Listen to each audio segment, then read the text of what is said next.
let's see if I can't set up a little point of view from the passenger seat here of the Accord, just so y'all can hear what it's like with the Blox intake and the HKS muffler and everything.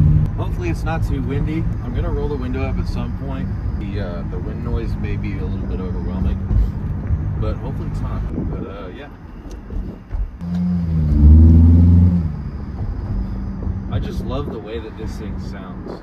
It's typically, especially Honda 4-cylinders, they don't sound that good. They sound really whiny and raspy. This one really doesn't. It sounds really deep and gnarly, you know.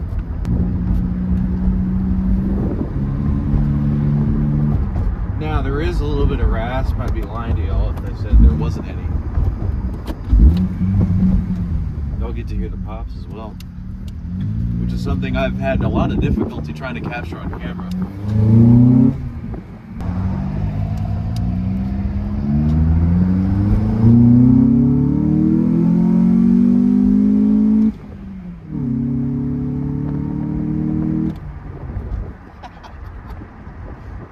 It's so slow, but it's, oh my gosh, it sounds so good.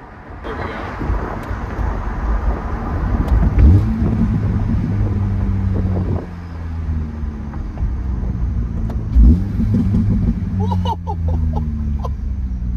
That sounds so good.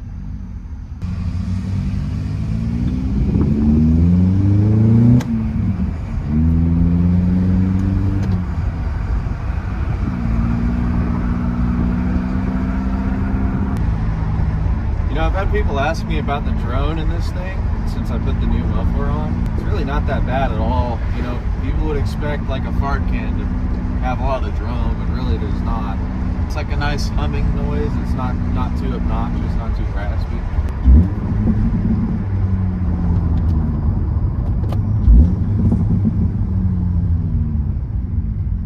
Oh, Toyota. Okay, let's keep going.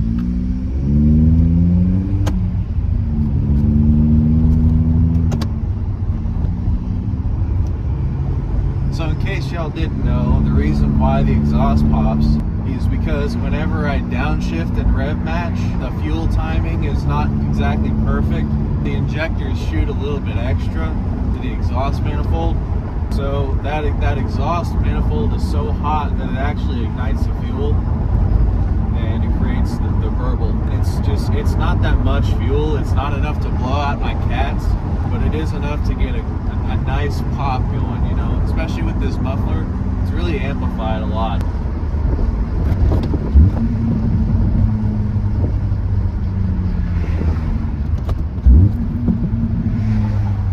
Oh, that sounds good.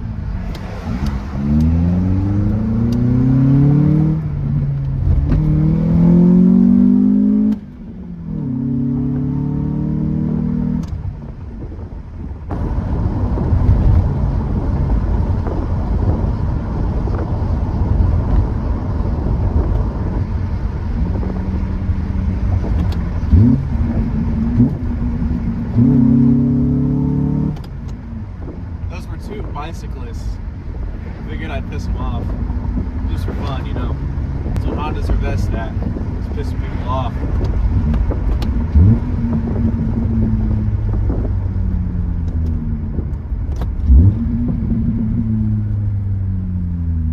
It's 5-0 up there. Make sure to not do anything stupid.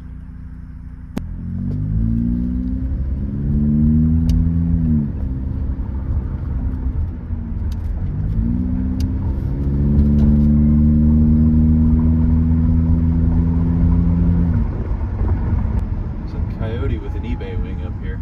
Let's piss him off. Might not even be a Coyote. I have a feeling it's a V6. Because who else would install their end plates upside down but a V6 Mustang owner? I wouldn't know. Damn, that Challenger is right on my ass.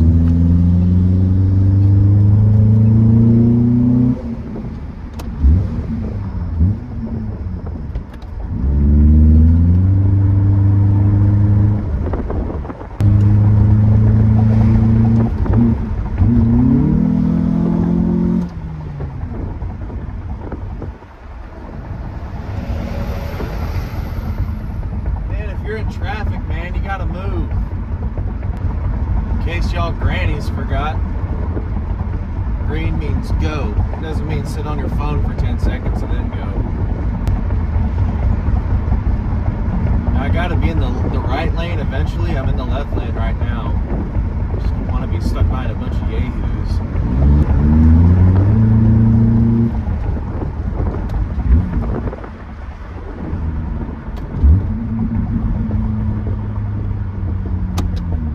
I'm trying to slow down too quickly in front of this guy. I just pulled in front of him. It's a V8 Grand Prix. These things are awesome. It's 5.3, I think, LS4. Correct me if I'm wrong. There we go.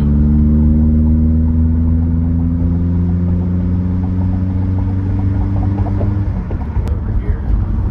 This is my least favorite intersection in South Tulsa right here.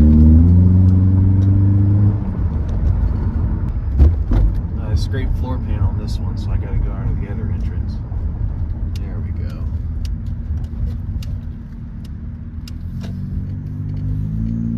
We have made it to the Taco Bell.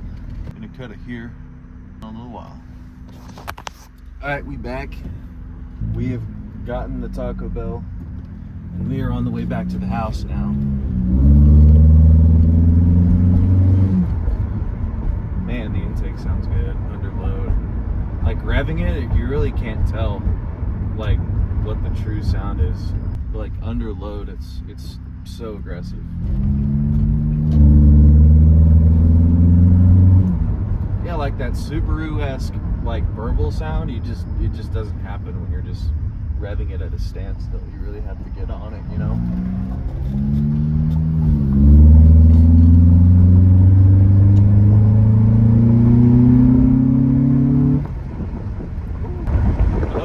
How stiff the ride is. I just got 16Ks in the front and 8Ks in the rear, and they're all valved correctly and everything, so the ride's really good for what it is, for, you know, $600 coilover. It's really just the other stuff, like the suspension arms and bushings and ball joints, that I'm really concerned about. It's something that I'm going to be upgrading here pretty soon.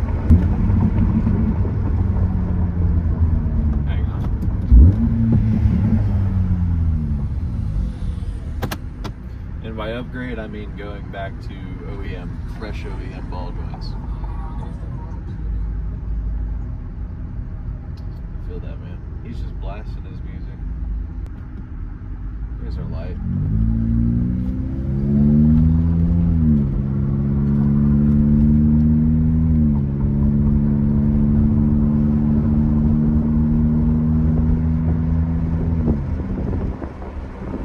I don't want this thing to be too loud, because like automatic shifts just don't sound good. This thing being an automatic, of course, it doesn't have a manual mode, and even then the shifts don't sound good. That's why I use the downhill gears, and with those, when you move between them, you have to let off the throttle. It's a terrorized neighborhood here.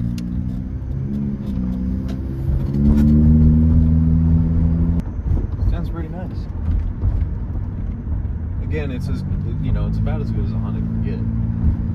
Well, I mean, that's not true, but it's as good as an economy motor making low power. Fun fact, if you couldn't tell already, the reason why your Honda with a straight pipe doesn't sound good, one of the reasons anyways, is because it makes really low power. Because if you get these things to make like over 220 horsepower naturally aspirated, they sound really good. Because there's actual power being put down. So the tone is significantly improved, and it doesn't sound like a damn tractor. Feels great. There we go. That just about concludes the drive for the night. If y'all enjoyed, leave a like. If you have any questions or comments or a sudden outburst of emotion, leave it in the comments below. Other than that, y'all have a great night. Hope y'all enjoyed this video. See y'all in the next one.